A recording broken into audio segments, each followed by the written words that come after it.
Uno de los grandes cambios que está sufriendo una democracia liberal como la de Estados Unidos es precisamente con todo lo relacionado a la cultura woke. ¿Y qué es la cultura woke? Para comenzar, la palabra woke es el pasado de wake, una palabra que en inglés significa despertar, awake. Y fue la palabra woke, que es realmente una jerga, un slang, la que empezó a ser utilizada por la comunidad negra de los Estados Unidos para alertar a la sociedad frente a un problema muy grave, que era la injusticia racial. Y este término resurgió en la última década con el movimiento Black Lives Matter. ¿Se acuerdan? Cuando muchos protestantes salieron a las calles de los Estados Unidos a denunciar la brutalidad policial hacia personas afrodescendientes, luego de que un policía mató a un afronorteamericano, George Floyd. The situation here in Santa Monica, California is very fluid. You can see police here now firing tear gas into the crowd. They are trying to push these folks back. Earlier today, just a few blocks away, there was looting underway nearby. Police seem to have had enough. En esa oportunidad, la palabra woke empezó a ser utilizada no solo para hablar de la injusticia racial, sino para utilizarla aún más allá y plantear otras injusticias que se estaban cometiendo con minorías. En el 2017, por ejemplo, el diccionario Oxford agregó esta nueva acepción de woke y la definió de esta manera. Woke es estar consciente de temas sociales y políticos, en especial de temas como el racismo. Pero, ¿y si realmente woke es esto? Es una manera de luchar contra las injusticias. ¿Por qué se ha convertido en un insulto? ¿Y por qué hoy un presidente como Donald Trump ha decidido, en nombre de las libertades y de la democracia, acabar con todo lo que tenga que ver con lo que hoy se entiende como cultura woke, que básicamente es la inclusión de todas las minorías, no solamente afrodescendientes, sino LGTBIQ+.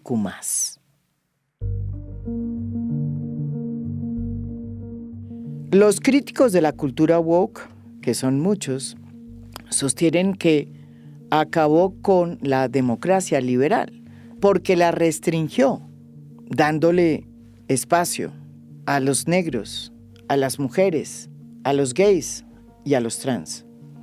Pero también porque se utilizaron métodos coercitivos que algunos denominaron como los policías de la palabra, que cambiaron el lenguaje y obligaron a mucha gente a tener que decir todas y todos o todis. También hay que decir que esta cultura woke ha desarrollado un método conocido como el de la cancelación, que es como una especie de boicot social en las redes que se hace contra las personas que se atreven a cuestionar la cultura woke y que ha sido considerada, y con razón debo decir, como un instrumento intimidador que afecta las libertades públicas de un Estado de Derecho. Dicho esto, que es ya toda una discusión y que seguramente va a suscitar toda suerte de reacciones, hay que decir que lo que está sucediendo en los Estados Unidos, donde se está prácticamente aboliendo la cultura woke, también es antidemocrático.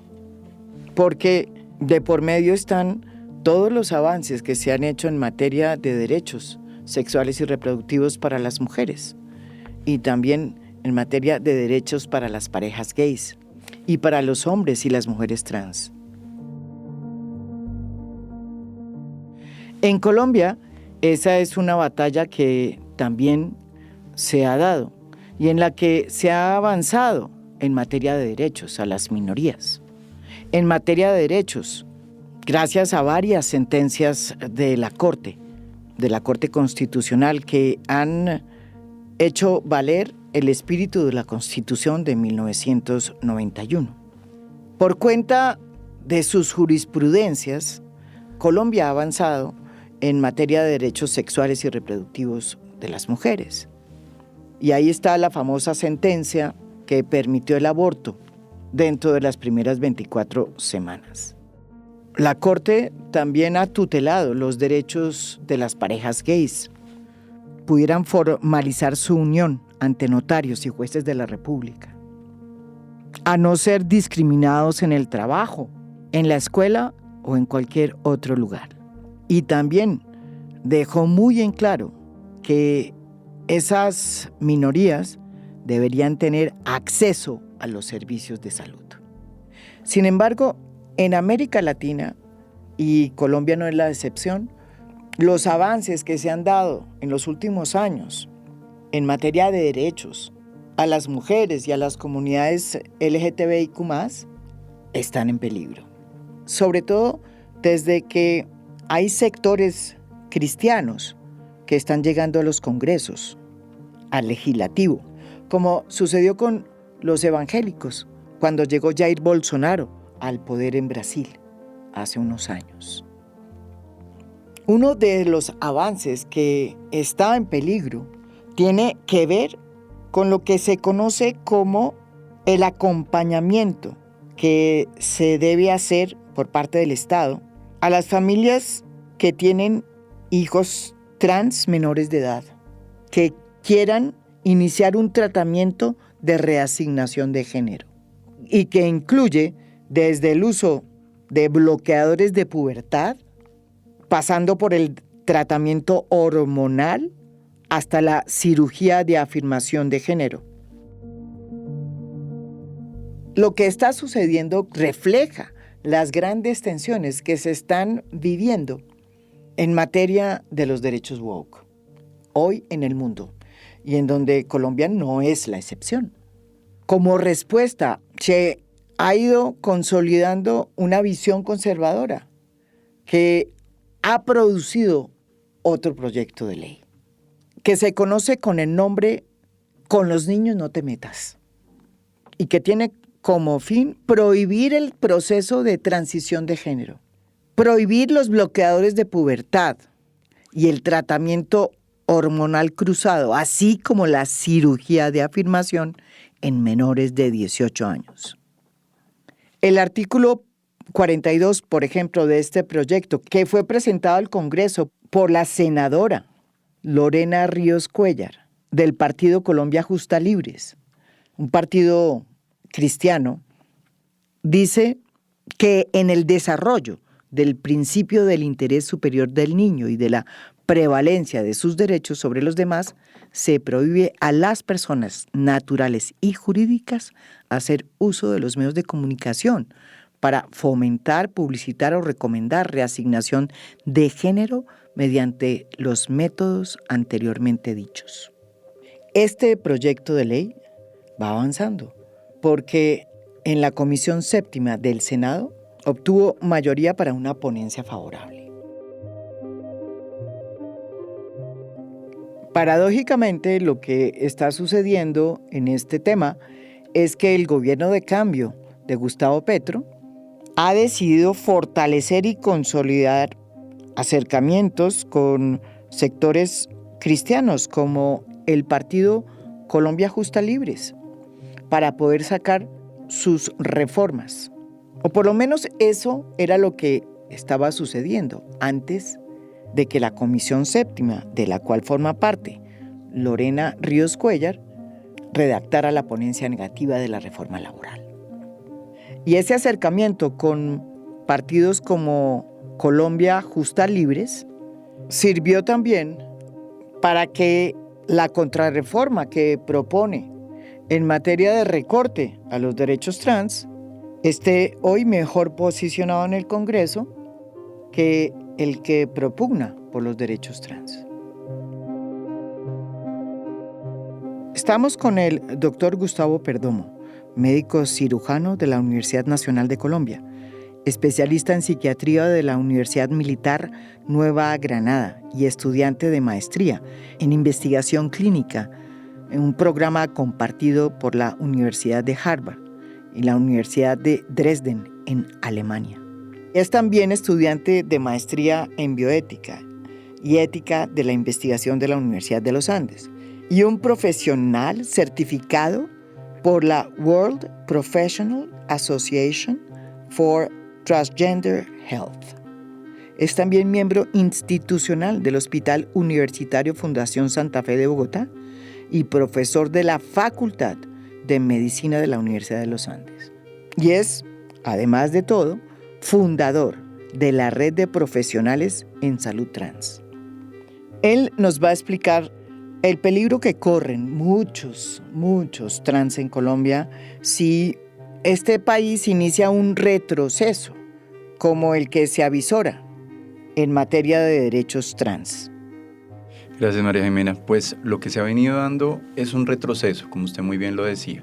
Y este retroceso desafortunadamente ha venido impactando todo lo que tiene que ver con los procedimientos y avances médicos para procesos de afirmación de género en personas con identidad de género diversa, pero como usted bien lo decía también, todo lo que tiene que ver con la salud y los servicios de salud y la oferta disponible para la población sexualmente diversa. Estamos entendiendo acá también las orientaciones sexuales diversas y las expresiones de género diversas. Esto obviamente está enmarcado en un aspecto político, en un marco jurídico y de momento histórico, pero lo que estamos viendo es una negación de servicios, un cierre de instituciones. Aquí en Colombia.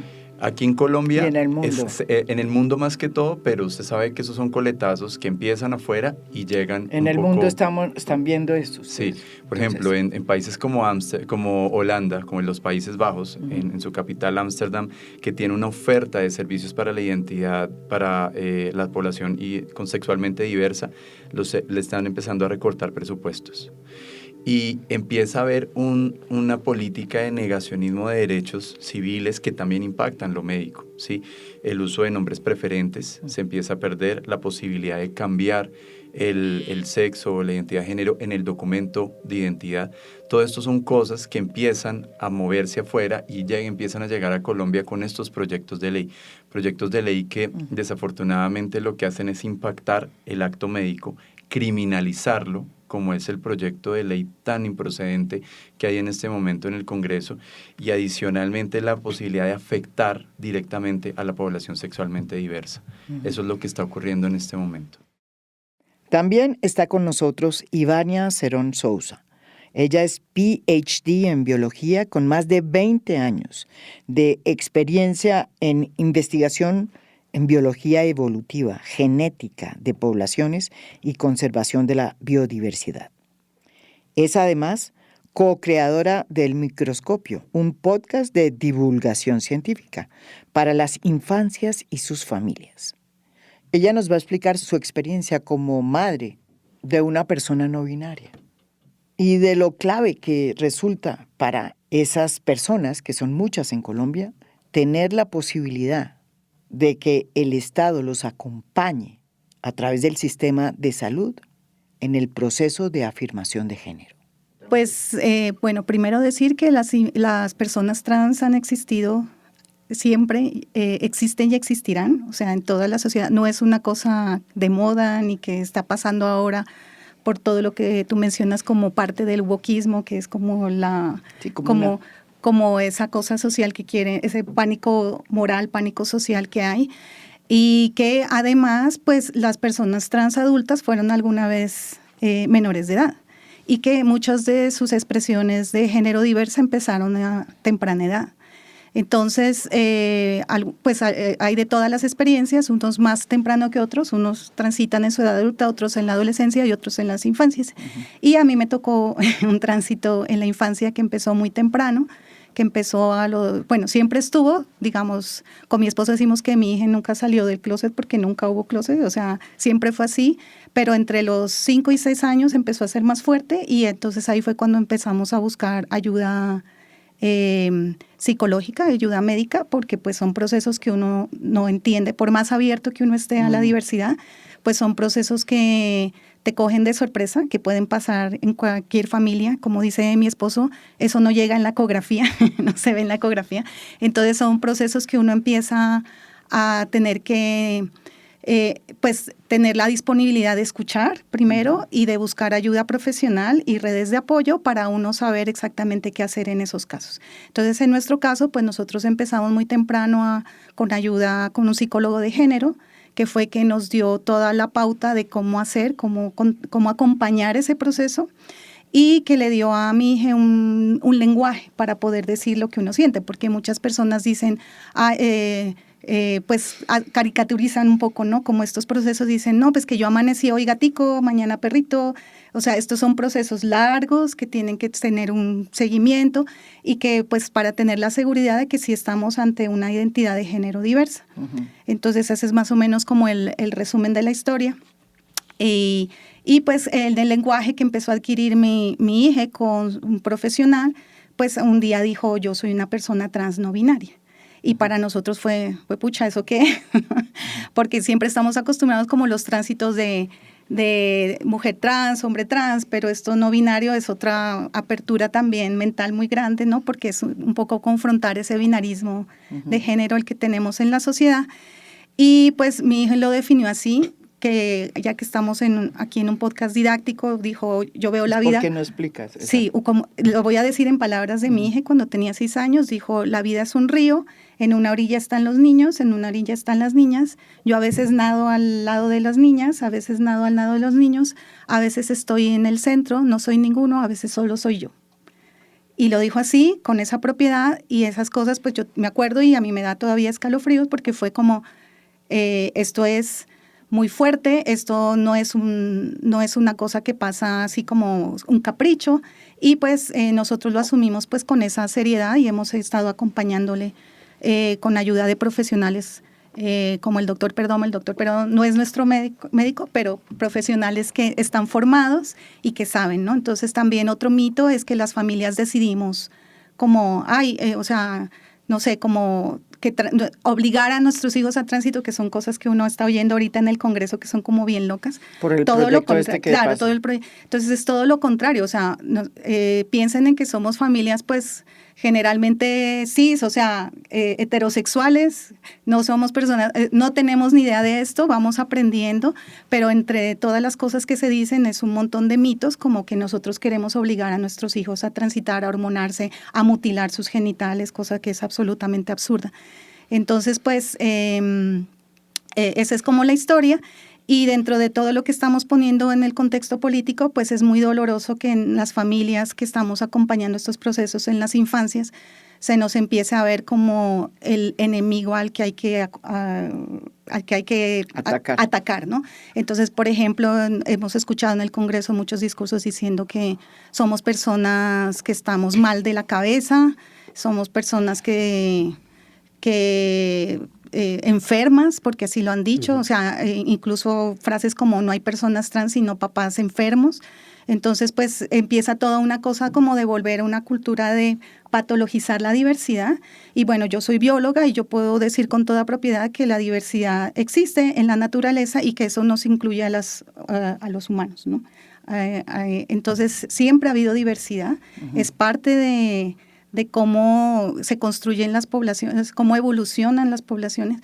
Entonces también veo que hay un mal uso de la ciencia para poder tener todos esos sesgos binarios, sesgos, por ejemplo, el mismo Trump lo usa, ¿no? Decreta que solo hay 2 sexos y decreta que el sexo se construye en la concepción y que eso te define todo el resto de tu vida.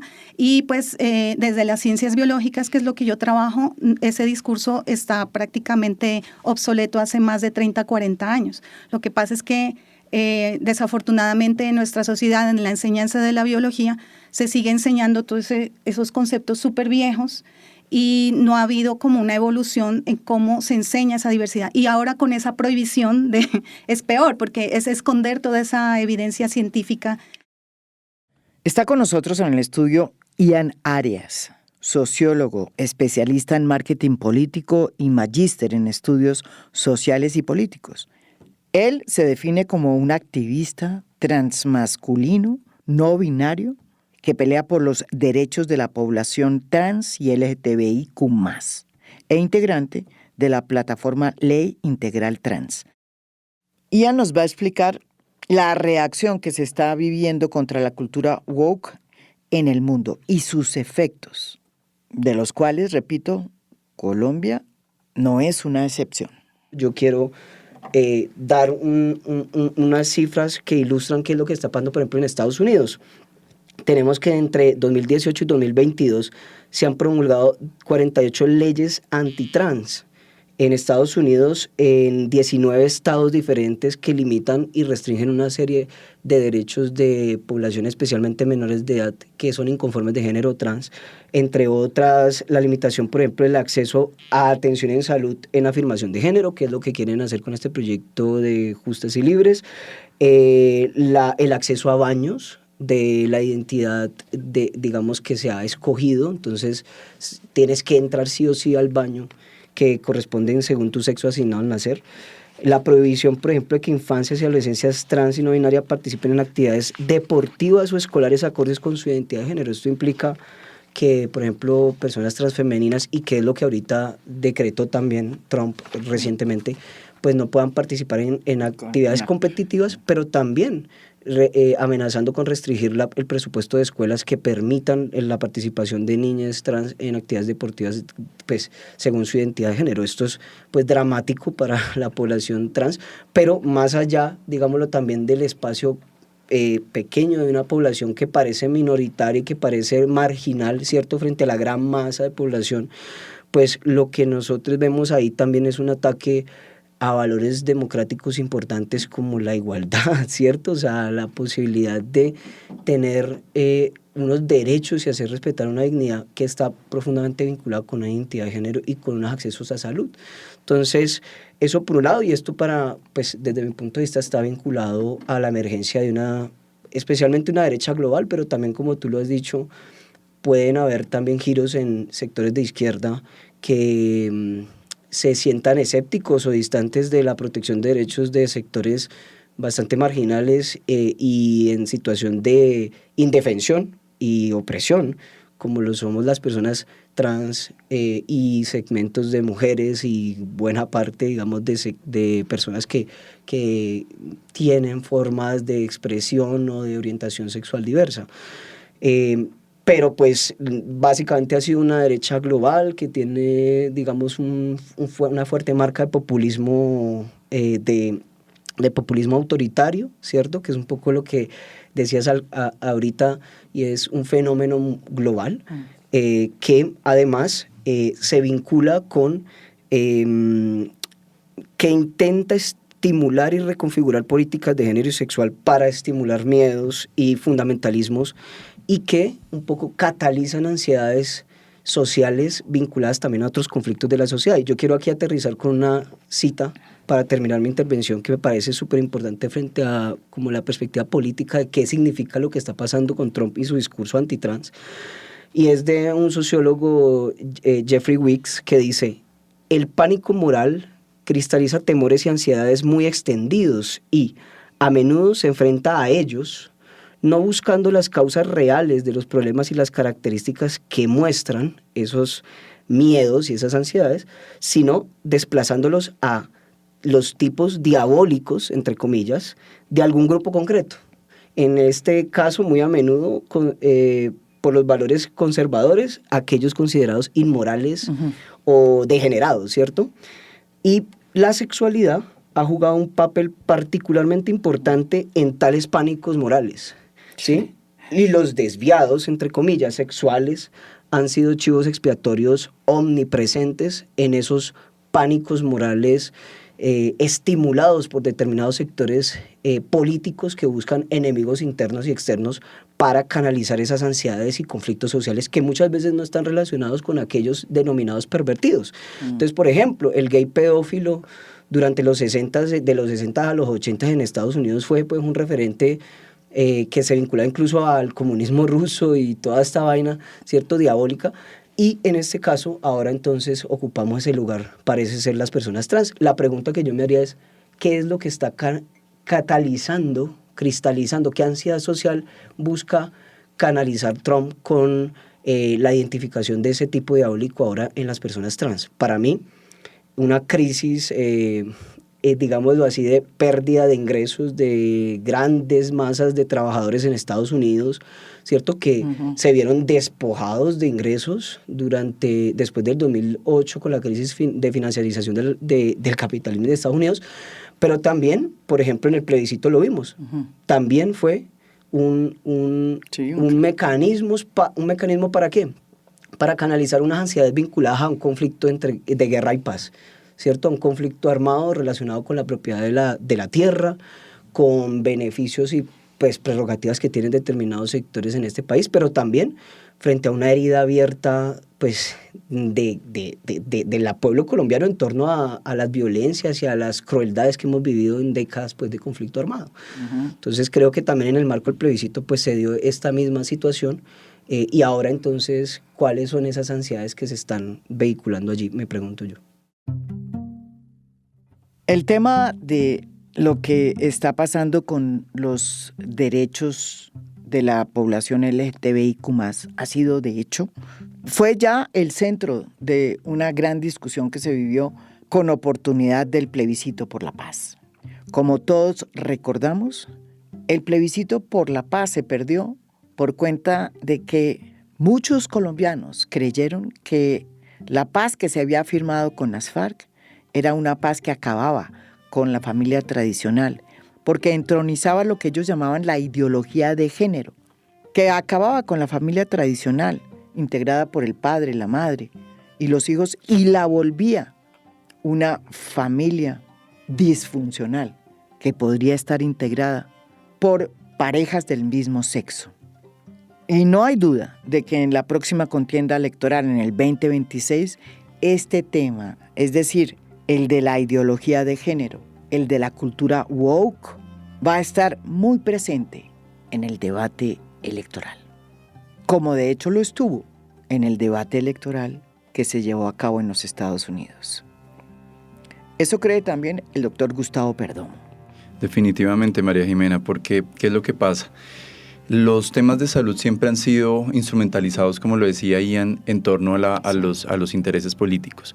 Y si se coge un chivo expiatorio como es la diversidad de género y los tratamientos en salud ante eso, claro, va a ser un argumento que va a utilizar, por ejemplo, algunos actores para apoyar o para poder refutar o negar una reforma a la salud, por ejemplo, o van a ser elementos que igual van a mover a las sociedades de sus partes más esenciales para movilizar a través de la figura de los degenerados o de las desviaciones sexuales la manera de intención de voto de una población. Sí. Esto como médico, psiquiatra y autores que ya lo han descrito, hacen parte de las estrategias de modificación del pensamiento sobre una población para definir una actitud o una decisión de voto. Entonces definitivamente esto va a ser un tema, y el tema específico en cómo esto va a impactar los servicios de salud va a ser un tema. Ya estamos metidos en una reforma a la salud que tiene mucha... Sobre la reforma hay muchísima polémica, hay muchísimos ojos puestos, y el hecho de introducir o de tocar el tema de las infancias y adolescencias trans y la oferta de servicios de salud definitivamente es un tema del cual seguramente se van a aprovechar muchos sectores de la derecha para deslegitimar estos procesos, el acto médico, y adicionalmente para ir propendiendo por un binarismo de género y por una normatividad de orientación sexual que va en detrimento de los derechos humanos y de la posibilidad de una persona expresarse y sentirse como es. Esto es gravísimo, María Jimena, porque esto impacta la salud mental de las personas. O sea, no estamos hablando de cualquier cosa, no estamos solo hablando de la decisión política de un país, sino que estamos hablando de cómo esto aumenta las tasas de ansiedad, depresión y suicidio en la población. Los niños, las niñas y las niñas que son infancias y adolescencias trans enfrentan un aumento de estas tasas, y no por el hecho de ser trans per se, porque ser trans no es una enfermedad, no es una patología mental como estos sectores políticos lo están haciendo ver. Es porque la sociedad restringe, discrimina y estigmatiza estas infancias y adolescencias trans, y de esa manera no se puede vivir con salud mental en unos entornos que son francamente hostiles. Entonces, claro, todo esto va a terminar repercutiendo en una intención de voto, y esto va a repercutir mucho en la salud mental de la población colombiana de llegar a avanzar. Yo quisiera agregar ahí que en todo lo que están diciendo es que también se instrumentaliza la preocupación por las infancias, ¿no? Este proyecto no en vano se llama Con los niños no te metas. Entonces también es o sea, se usa esa preocupación por las infancias para capitalizarlo esto de manera electoral. O sea, esto es obvio pues para nosotros. Y como lo hemos visto en las discusiones en el Congreso, lo dicen así, que a los 18 hagan lo que les dé la gana, porque saben que obviamente hay una autonomía al ser adulto de acceder a todos estos servicios, pero las infancias se ven un poco como desprotegidas, como que no tienen autonomía para decidir, o sea, entonces empiezan a utilizar eso como capital electoral. Y siempre hablan nuestros niños, ¿no? En la discusión hablan de nuestros niños, y eso también es una forma como de, el discurso, como decir, es mi preocupación.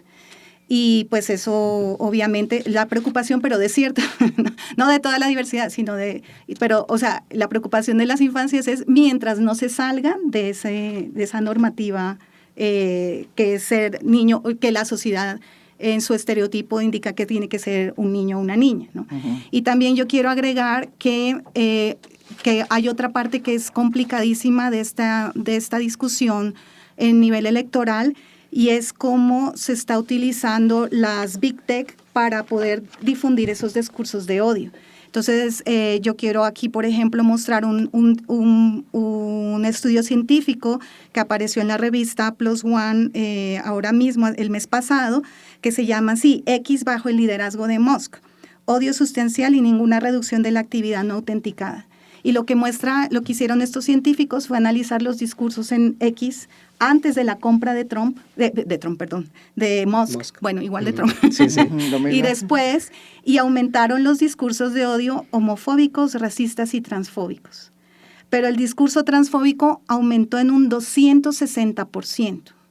Entonces aquí uno ve que esto es muy peligroso, porque nosotros creemos que las redes sociales, toda la discusión que tenemos, como que eso va permeando, y uno cree que esto no tiene ninguna implicación, y sí la tiene, porque además Meta ya prohibió, o sea, ya quitó el fact-checking, sí, entonces asumen que somos nosotros quienes controlamos la discusión. Pero asimismo, en Meta, que maneja Facebook, Instagram y WhatsApp, ya permiten que las personas que se difundan adjetivos como enfermos mentales para las personas LGTBIQ+, no van a curar ese contenido. Entonces, ¿qué significa? Que la sociedad va a estar todo el tiempo donde uno se entera de las noticias, por Facebook, por Instagram, por las cadenas de WhatsApp, por el uso de las redes sociales. Entonces vemos que todo ese discurso está absolutamente descontrolado, no hay fact-checking. Entonces, ¿eso qué significa? Pues que nosotros vamos a estar oyendo permanentemente esos discursos, y eso va permeando. Entonces, pobres las infancias trans, que sus familias las someten a cosas que ellos no quieren hacer, eso es tortura, los mutilan, violencia de abuso. Sí, violencia de abuso, o sea, los mutilan, los hormonan. Ese es el discurso que estamos oyendo. Entonces yo creo que en la época electoral eso va a ser incluso peor. Entonces aquí también es un llamado a los medios de comunicación a hacer un trabajo como el que tú estás haciendo ahora, pedagógico, de tener mucho cuidado de cómo, si se supone que nosotros somos quienes curamos y controlamos esos discursos, ¿cómo vamos a manejar eso? O sea, tenemos que siempre estar pensando quién lo está diciendo y por qué lo están diciendo. Entonces es complejo, es preocupante y asustador. Y me parece importante, pues, además aterrizarlo en que es impresionante, no sé si tienen por ahí el dato, que lo teníamos por ahí, de la inversión en publicidad antitrans, en propaganda antitrans de Trump, sí, durante la campaña, justamente para configurar ese tipo diabólico, ese enemigo interno. Ahorita hace poquito en una alocución, Trump dijo que es que había que poner los aranceles y que además de eso la economía estadounidense iba muy mal, porque es que casi todo el mundo se estaba mandando a hacer una cirugía de cambio de sexo.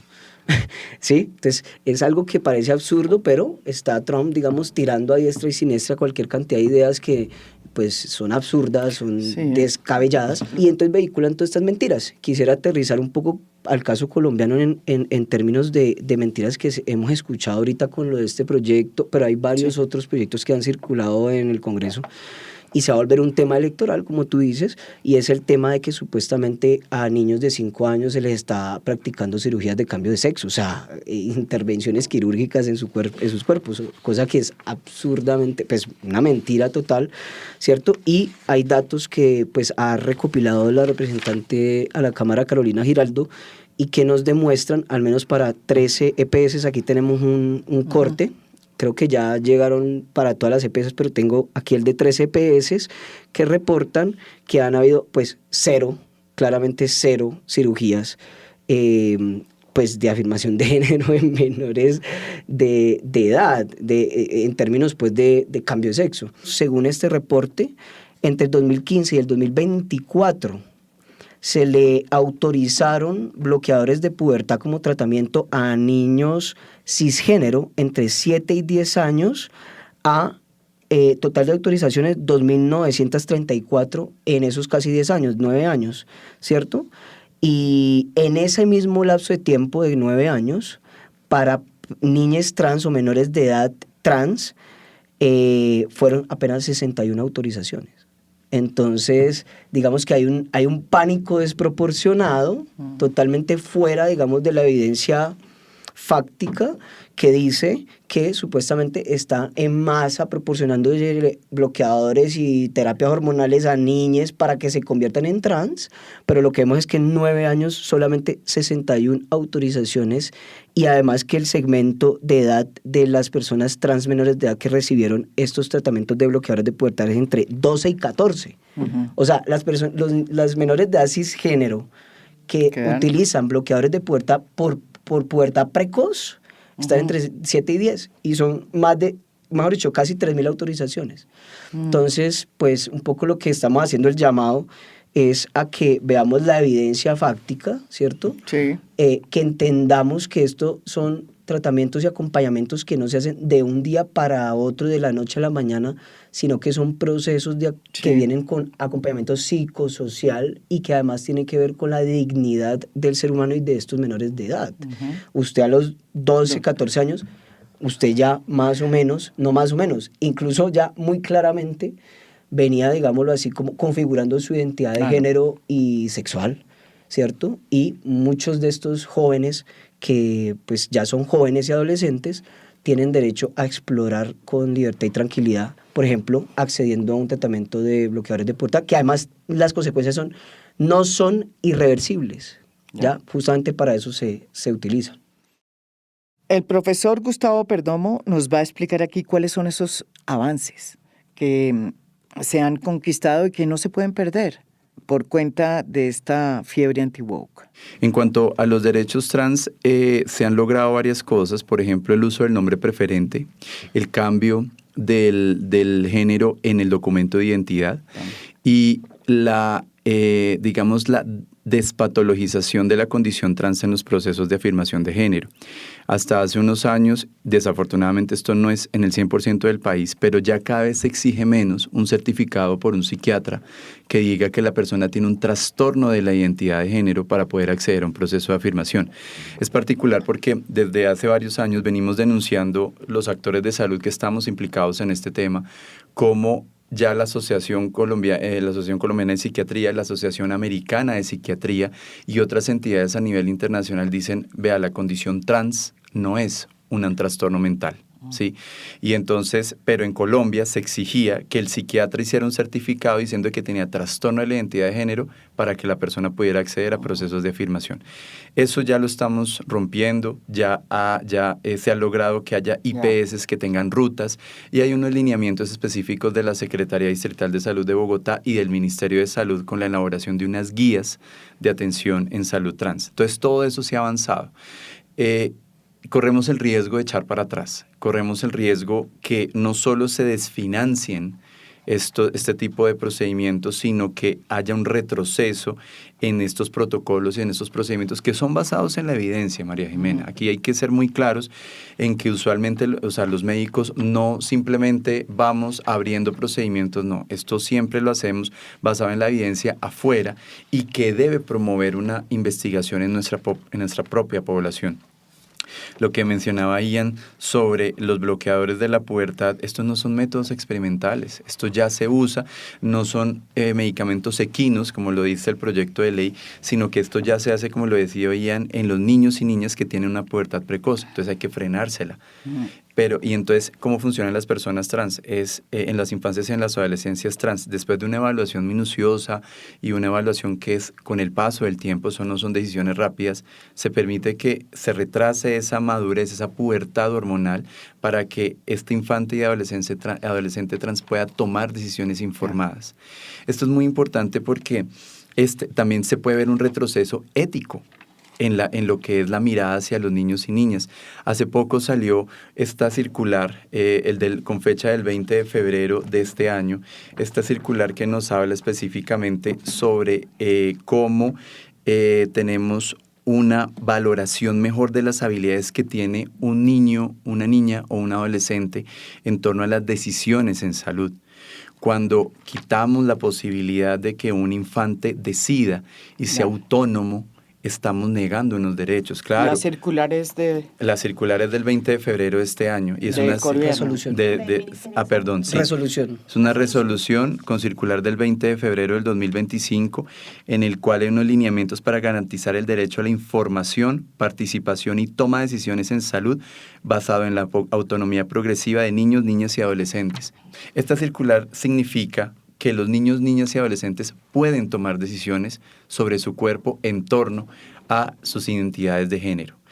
Esto quiere decir que bajo un concepto de autonomía progresiva, con el paso de los años y con el acompañamiento específico, las personas pueden decir, quiero modificar mi cuerpo porque no va en concordancia con mi identidad.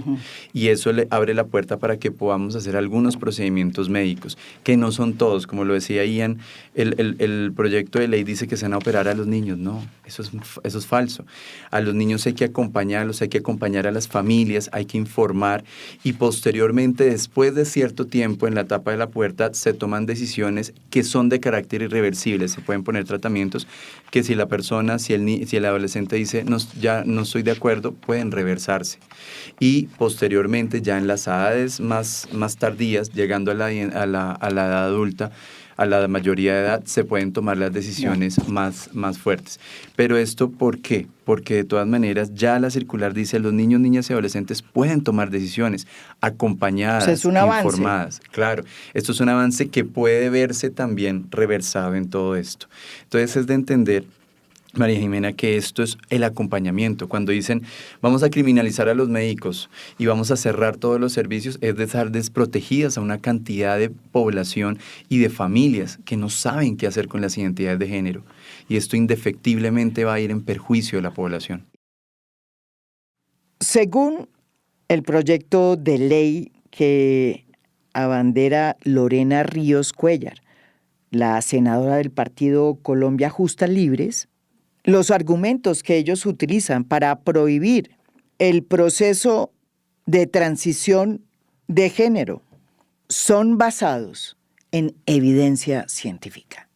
Según Ivania, eso no es cierto. Lorena Ríos ha insistido mucho que este es un proyecto basado en la evidencia científica, lo cual no es cierto. Entonces nosotros, con otras compañeras, mamás de infancias trans, tenemos un grupo que se llama Familias de Adolescencias e Infancias Trans, FAID, y por medio de ese grupo, usando nuestras habilidades en investigación en ciencias biológicas y ciencias sociales, analizamos ese proyecto de ley justamente en esos términos que ella dijo. Esto es un proyecto basado en la ciencia. Entonces nosotros encontramos que tiene muchos y gravísimos problemas éticos en el uso de las referencias científicas que usan en la parte de exposición de motivos. Los proyectos de ley siempre empiezan con una exposición de motivos y luego viene el articulado. Y la exposición de motivos es lo que digamos, la base, en este caso científica, que debería aportar al proyecto. Entonces nosotros encontramos que hay una desactualización de las referencias científicas, hay referencias científicas incompletas y lo más grave es manipulación y deformación de la interpretación de los estudios. Que eso es muy grave que el Congreso esté pasando eso. O sea, yo entiendo y obviamente que en el Congreso no es el lugar de las ciencias, pero que tiene que haber una asesoría y un control social de cómo se formulan estos proyectos. El proyecto usa 36 referencias, ¿no? Y de las cuales 33 son científicas, que son artículos científicos, capítulos de libros, manuales de procedimiento, tesis o comunicados de asociaciones médicas. Entonces nosotros encontramos que 19, que es el 68%, son citas publicadas entre el 77 y 2018 y solamente el 32, o sea, 9 citas son usadas entre el 2019, son citas que se publicaron entre el 2019 y 2024. ¿Y por qué esa fecha es importante? Porque antes de 2019 la disforia de género se clasificaba como una patología y después del 2019 no. Entonces, si tú usas referencias científicas viejas, pues vas a encontrar una patologización de esa identidad de género diversa. Entonces, ahí ya hay un sesgo, ¿cierto? Y luego también encontramos que de manera deliberada, nosotros como FAID hicimos la investigación, encontramos más de 136 artículos científicos publicados en los últimos 26 años que demuestran el efecto positivo de la atención afirmativa de género en menores de edad. Y obviamente pues ese proyecto ignora toda esa evidencia. Y lo que es más grave, no hay correspondencia en lo que dice el estudio que citan y lo que argumentan, ¿no? Y por eso nosotros hicimos una queja a la Comisión de Ética, donde sustentamos con 6 ejemplos. Y lo que vemos es una intención deliberada de aprovecharse de la buena fe de quienes no tienen tiempo o formación académica para ir a la fuente científica, leerla, contrastarla y revisar. Entonces, lo que ese proyecto tiene es una intención muy clara de asociar la experiencia de vida trans con patologías, trastornos o enfermedades, cosa que ya el doctor Perdomo mostró que eso así no es, la evidencia actual no lo muestra. Entonces, sí vemos que el proyecto pues está ignorando toda la evidencia científica actual y pues eso, la forma como citan, cómo usan las citas, pues cualquier persona que haya pasado por una facultad de ciencias o de medicina sabe que eso no se debe hacer, o sea, son tergiversación, graves. Sí, es una tergiversación de la información, manipulación de los datos, que eso es gravísimo. Y a mí, yo sí quiero llamar eso como mujer, como científica y como mamá de una persona trans, que nosotros no podemos, tenemos que hacer ese control social como electores de quiénes son en el Congreso que están promoviendo cosas que no en contra de la evidencia científica y que lo dicen así de manera descarada, porque nosotros hicimos muchas mesas técnicas, hemos mandado cartas, a muchas asociaciones científicas y sociales han mandado sus conceptos y lo están ignorando. O sea, es como, no me importa, y Pinto lo dijo así, no me importa la evidencia científica, yo lo que quiero es que esto no ocurra, que a los 18 años hagan lo que les dé la gana, pero antes no.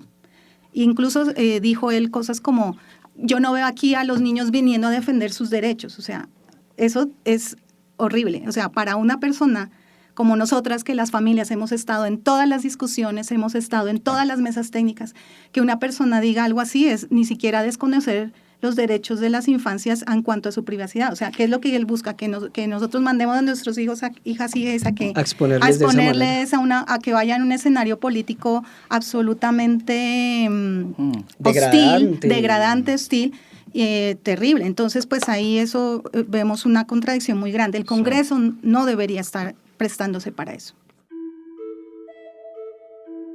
Para que entendamos cuáles son los procedimientos médicos que se le aplican a los niños trans que quieren iniciar su proceso de transición de género, le pedimos al profesor Gustavo Perdomo que nos explicara en qué consisten. O sea, los procedimientos médicos a nivel internacional y por evidencia científica están autorizados después de que los niños y niñas alcanzan un estado de pubertad. Empezaría un tratamiento médico. Ya se miraría si esto es hormonal o de qué tipo. Esto es cuando hay una clasificación que se denomina Tanner. El Tanner es una clasificación en la cual se mira desde los pediatras cuándo es que inician esta pubertad. Entonces, desde la segunda etapa, el Tanner 2, es que podrían hacerse muchos de estos procedimientos. Antes, el acompañamiento es psicosocial, psicoterapéutico, acompañamiento a la familia y organización y orientación en los colegios, en los espacios públicos y todo eso. Después de esta etapa, pueden iniciarse algunos procedimientos médicos, como lo serían los bloqueadores de la pubertad, y más adelante podrían darse ya intervenciones un poco más, digamos, asertivas o definitivas en torno a esta afirmación de género, que ya serían la hormonización propiamente dicha, ¿sí? Y en algunos casos, pero muy, muy esporádicos, alguna intervención quirúrgica. Entonces, aunque están indicadas y podrían hacerse antes de la mayoría de edad, no quiere decir que ese es el grueso de la población. Pueden hacerse algunas después de un acompañamiento preciso y después de que se han determinado una consistencia y una persistencia en la identidad de género. Ningún cirujano va a hacer un procedimiento quirúrgico de la noche a la mañana en un niño o niña de 4 años. Eso es completamente falso. Entonces existen unos protocolos que ya están en uso, ¿sí? Esto no es algo inventado, esto no es algo que es experimental, no, estos protocolos ya existen y tienen unas tasas muy buenas de pronóstico a corto, mediano y largo plazo, sobre todo en salud mental. Yo como médico psiquiatra siempre insistiré en eso, pero es que levantarse todos los días, mirarse al espejo y no reconocer eso que se está viendo en el reflejo y que definitivamente no va en congruencia con una experiencia de identidad, eso daña la salud mental, María Jimena. Y el que podamos hacer de manera organizada, pertinente y oportuna estos procedimientos, abre la puerta para mejorar la salud mental de las personas. Pero si lo cerramos, si lo quitamos con mentiras, con tergiversación, con malversación de los datos, no estamos haciendo algo ético con la población. Alrededor de lo que está sucediendo con la cultura woke y cómo es que se ha ido tomando espacios, porque esa es una realidad. La filósofa estadounidense Susan Neiman escribió un libro que tituló La izquierda no es woke y dice que hay una gran diferencia entre ser progresista y ser woke o ser de izquierda. Woke, como dijimos al inicio de este podcast, viene de la palabra awake, que significa despertar y que se ha convertido en referencia para poner en alerta las injusticias sociales. Para Neiman, el hecho de que se puso en la misma bolsa el wokismo con el progresismo fue lo que ayudó al triunfo electoral de Donald Trump en los Estados Unidos en noviembre pasado.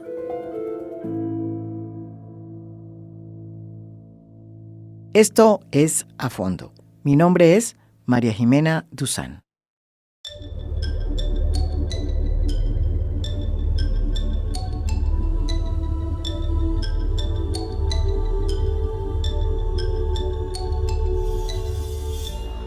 A Fondo es un podcast producido por Mafialand. Producción general, Beatriz Acevedo. Producción de audio, Daniel Chávez Mora. Música original del maestro Óscar Acevedo. Nos pueden escuchar también en mi canal de YouTube. Gracias por escuchar. Soy María Jimena Duzán.